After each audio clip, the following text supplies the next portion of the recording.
Good morning, good evening, good night. EagleMMA family. This is the problem with UFC 308. Oh, I got emotional on screen. Well done.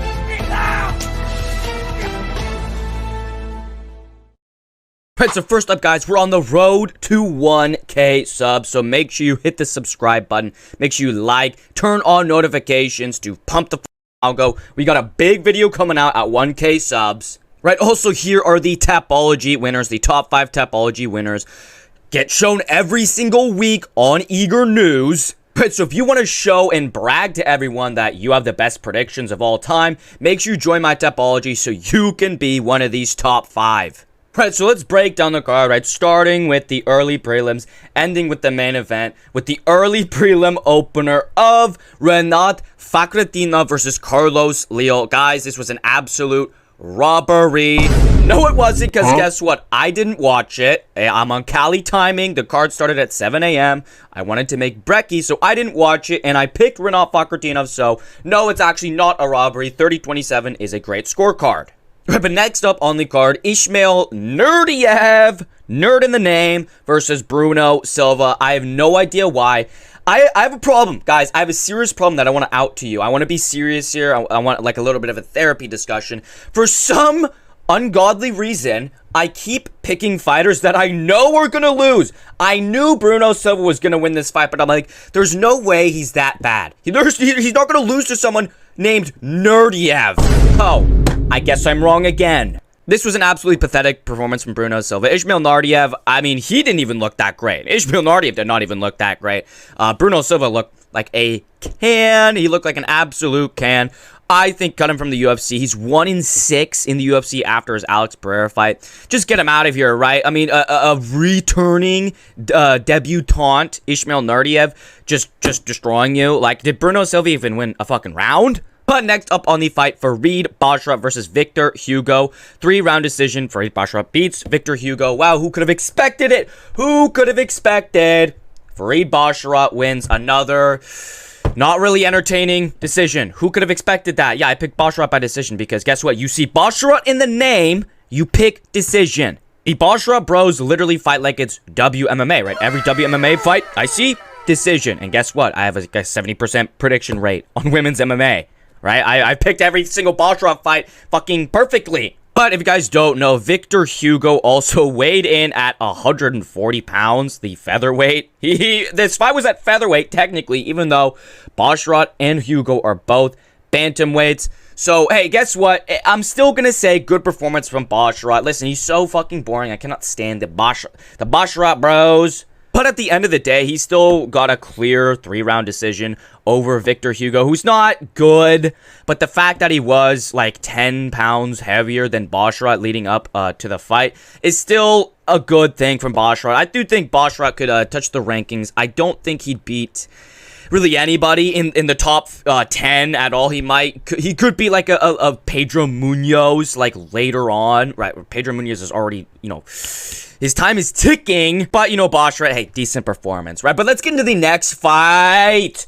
The people's main event, Chris Beast Boy Barnett versus Kennedy N-Word. I picked Kennedy N-Word by first round knockout. Easiest prediction of my entire life, other than a fight we'll get on later. But honestly, Kennedy N-Word did not look good at heavyweight. He was missing like half his shots, which could be because Chris Barnett is the shortest heavyweight. He's literally like 5'9", and Kennedy N-Word's like 6'7" or something like that. But either way, Kennedy N-Word did not look good. Chris Barnett looked... It looked like a complete mismatch. It looked like a complete mismatch. This literally looked like the OG UFC days where you just match up anyone with anyone. Chris Barnett, I don't think, landed like a single strike on Kennedy N-Word. If you pick Chris Barnett, you're really stupid. I mean, Chris Barnett's only fucking win, I think, in the UFC is the spinning heel kick of some literal bum. And the way he finished him was hitting him with his wrist bone. But people are saying Chris Barnett pulled his hammy or he tore his ACL, and they're going, "Oh, what an unfortunate thing to happen to Beast Boy." Hey, maybe he wouldn't be pulling his hammy or tearing his ACL if he wasn't weighing at the heavyweight limit of 266 pounds.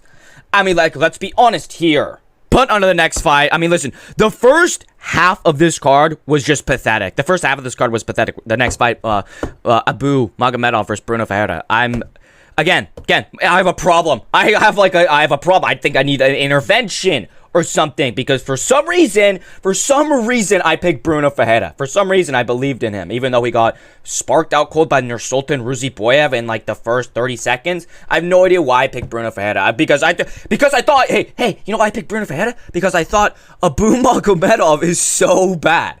There's no way a finisher like Bruno Ferreira, who knocked out Gregory Rodriguez, there's no way he's gonna lose to Abu. There's no way. So, by submission in the third round, Abu gets an arm triangle over Bruno Ferreira, right?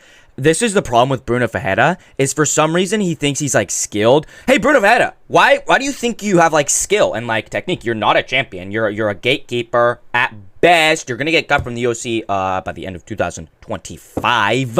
He's trying to like play this technical outside game. He's trying to play the outside. He literally landed 2 strikes in the first round. He's trying to like gas out Abu Magomedov when he doesn't have good cardio, and the way you gas him out is by pressuring him. He was literally just letting Abu just fucking like, I can't even explain. I literally can't even explain what he was thinking. But before I literally freak out, I'm gonna freak out if I talk about that fight any longer. We get on to one of the best fights of the year, guys. This is one of the best fights of the year. Round 3 is a round of the year. One of the best rounds of all time.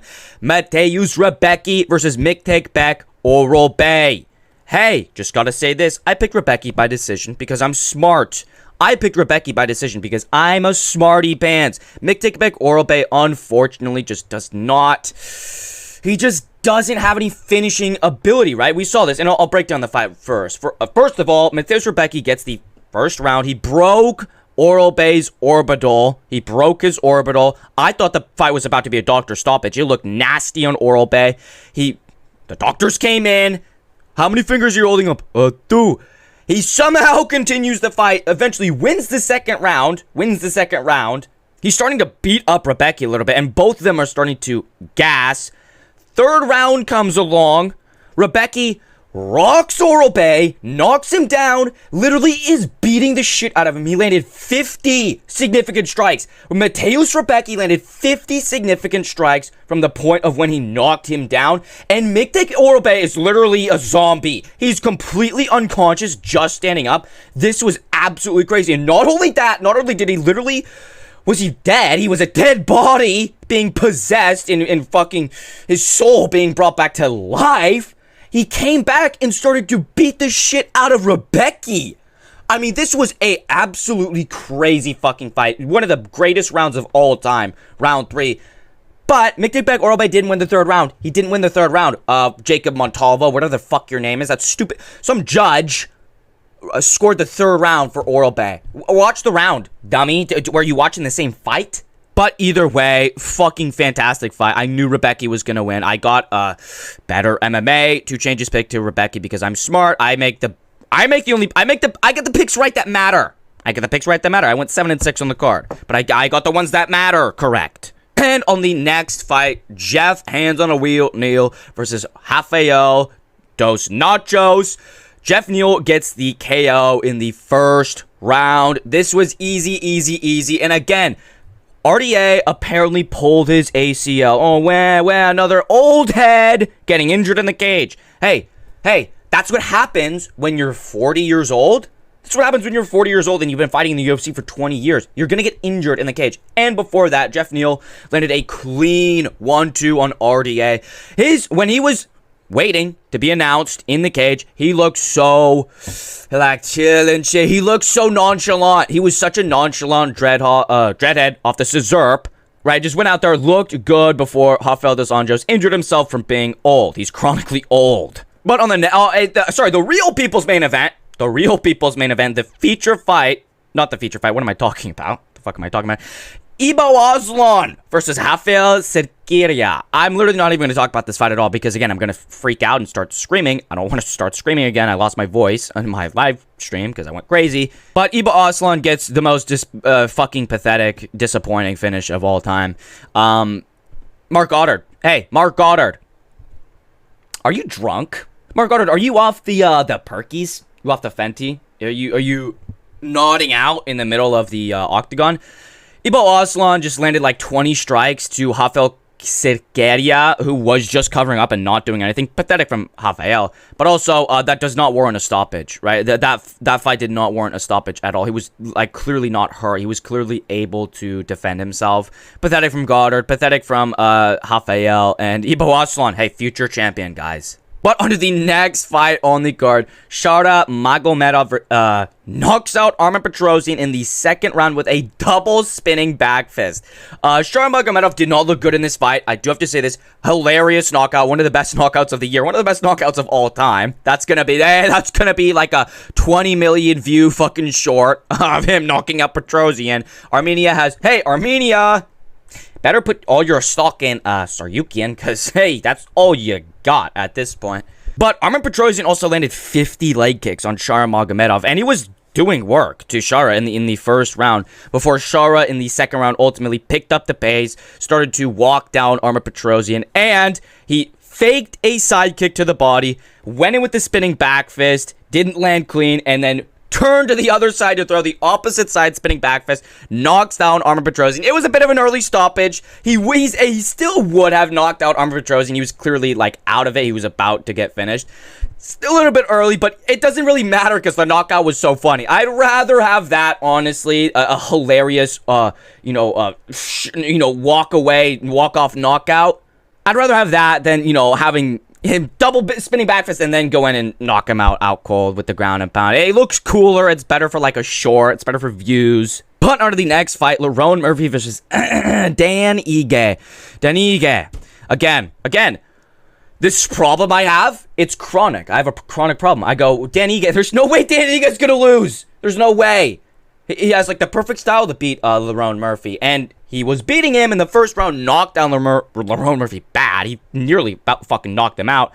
And then just didn't throw anything for the rest of the first round, didn't throw anything for the rest of the second round, and in the third round just took Lerone Murphy down and wet blanketed him. He had Lerone Murphy in a crucifix, he had him in mount, he had him in side control, he had him in completely dominant positions where if he literally just landed any ground and pound, he would have won the third round, but instead he literally just sat there and was like jockeying for position. Like, are you on crack? But either way, Lerone Murphy still gritted out a close fight there. And listen, Lerone Murphy, I think he could be ranked. He is ranked. What am I talking about? I think he could be like top 7 maybe. I don't think he beats anyone higher up. He probably has a chance of beating Diego Lopez just because he's really fast and kind of precise on the feet. But if he fights like a Josh Emmett, who we called out, I think Josh Emmett sparks Lerone Murphy out cold. And on to the feature fight. Magomed Ankalaev versus Alexander Rakic. I just like, again, I might sound like I'm repeating myself, but it's, hey, I'm going crazy. I'm literally going crazy. I picked Rakic by decision. Again, for some reason, I go, Rakic has he has some of the best leg kicks in MMA. For some reason, I've been brainwashed into thinking that Alexander Rakic is good. I never thought Alexander Rakic was good. I picked him to lose every single fight I've ever watched him fight, against Jan Blachowicz, against Yuri Prochazka. I picked him to lose every single time. And for some reason, now I go, oh, well, he has a great chance against the leg kicks. He has the leg kicks. I've literally been brainwashed from fucking Rigo, from MMA Guru, from Lucas Tracy, from the Weasel, because they all love Rakic for some reason. They fucking brainwashed me into thinking he has any sort of skill. He gets beat by decision. Apparently, before the third round, in a 1-1 fight, his coaches told him he's winning the fight, so just take off this round. Just play this third round easy. Yeah, that's really smart. That's a really smart game plan. That's what you should always do. When you're winning a fight, you should just not do anything. You should just not do it. I'm literally stuttering over my words, over how fucking disappointed and enraged I am from half this card. Also, I think Magomed Ankalaev, I think he still needs one more win. I think Magomed Ankalaev still needs one more win before he fights for the title. Rakic is on a 3-fight losing streak, right? Isn't Rakic on a 3-fight losing streak? That's not really a good win. And it was a really boring fight, too. So I think Ankalaev should fight Jamal Hill next. And then that could be a number 1 contenders fight. Maybe, just depending on his performance, obviously. I think Pereira should fight someone else. Hey, the co-main event. Robert Whittaker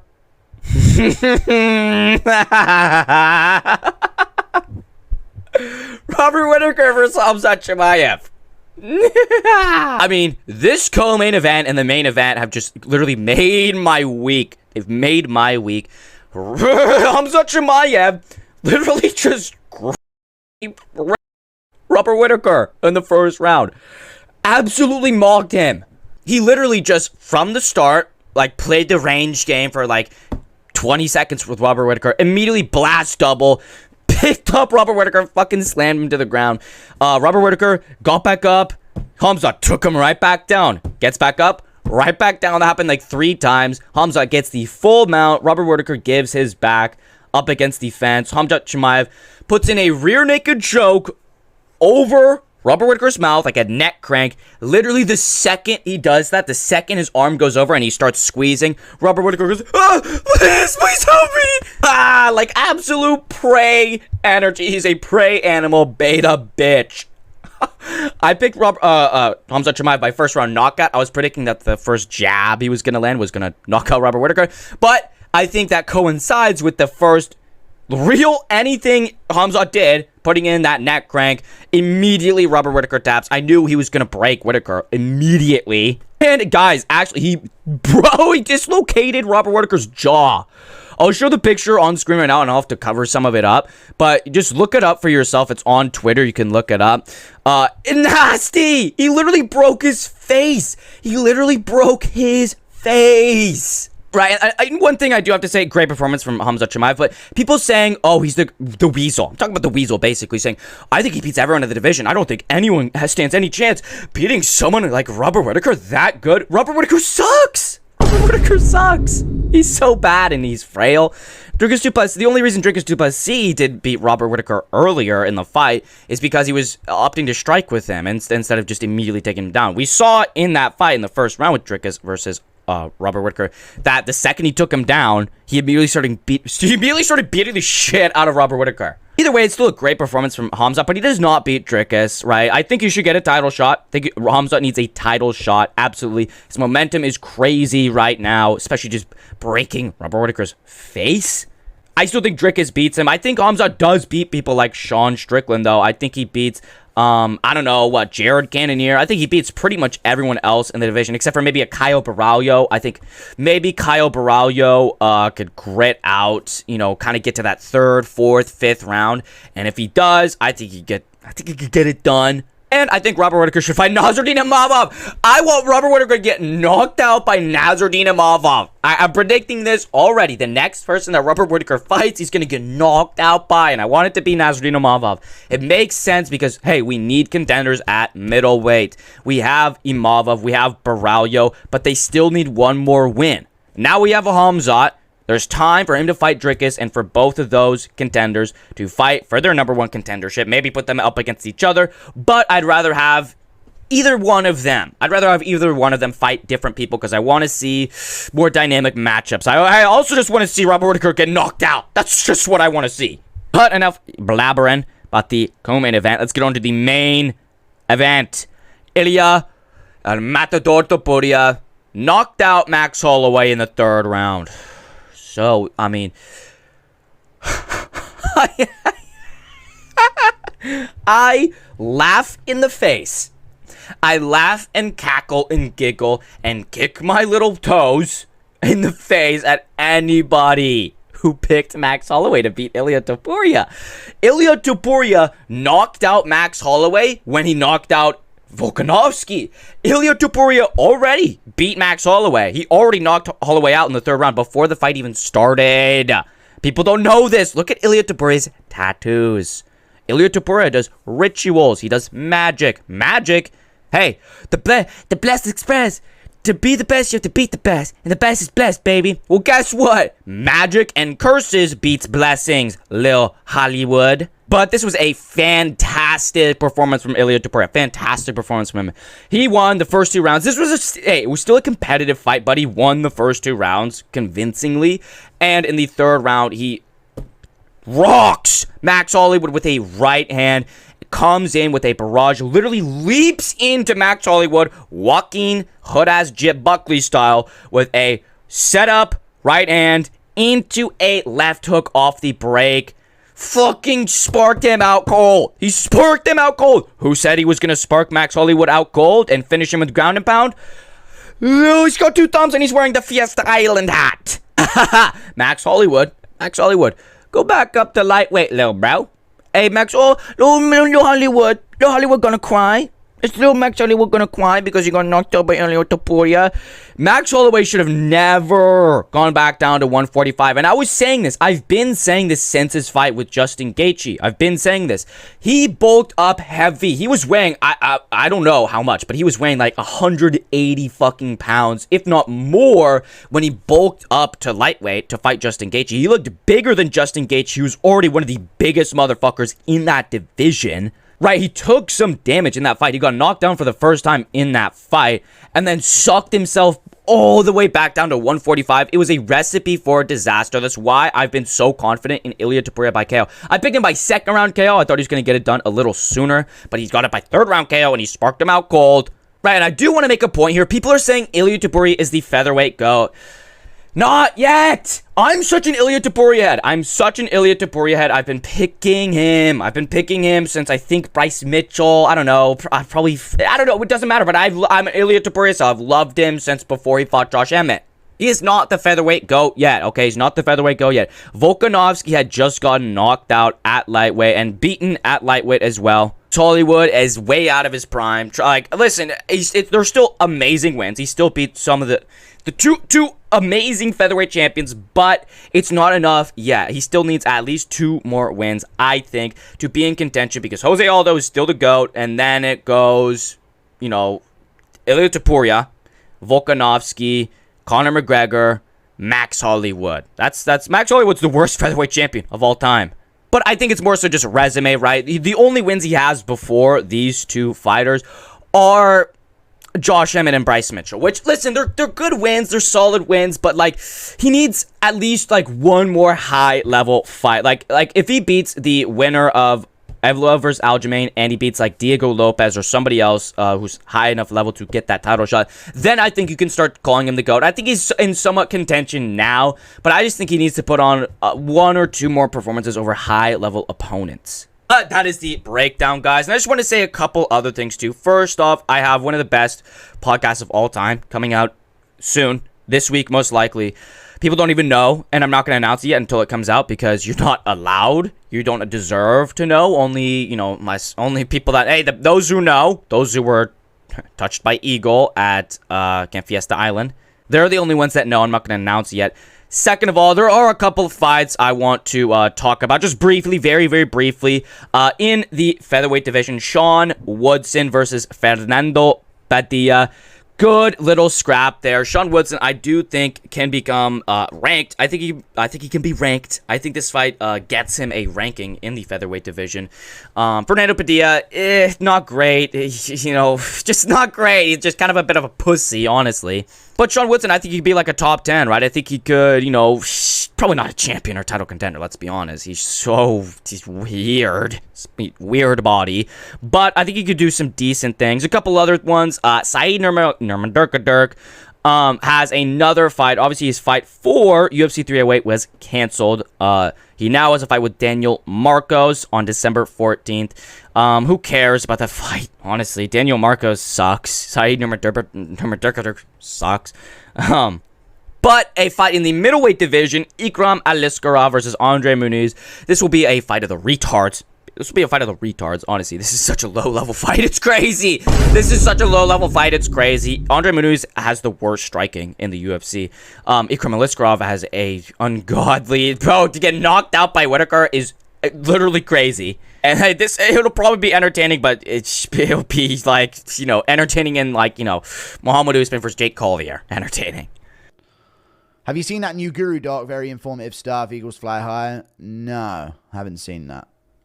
Oh, I got emotional on stream. Well done, dude. But I also have a MMA Guru documentary out now, so make sure you guys check that out. Check it out, okay? It's supposed to do fucking good. It's supposed to do good. It's supposed to make my career here, guys. But also, there is Moreno versus Albazi next week. I haven't really looked through the card that much, but Albazi's gonna get his head torn off. I hate that little rat. That little fucking weasel. Amir Albazi is literally the entire reason I started my channel. Watch my first video. It's literally the entire reason I started my channel. But that's gonna have to do it for Eagre News. Thank you all for watching. Like, comment, subscribe. We're on the road to 1K. Turn on noties. Turn on notifications so you get my content when it comes out. Buy my memberships as well. $5 for the Blother tier. We put out videos. We put out streams. We do so much for my Blothers, and they honestly don't deserve it. You don't deserve any content for paying me $5 a month. Every single one of you should be paying me $5 a month. But I'm such a nice person. I'm so compassionate. I'm so humble. I will allow you to have a reward for paying me $5 a month. So, thank you all for watching. Do you agree? Do you disagree? Let me know down below. Thank you all for watching. EagleMMA out.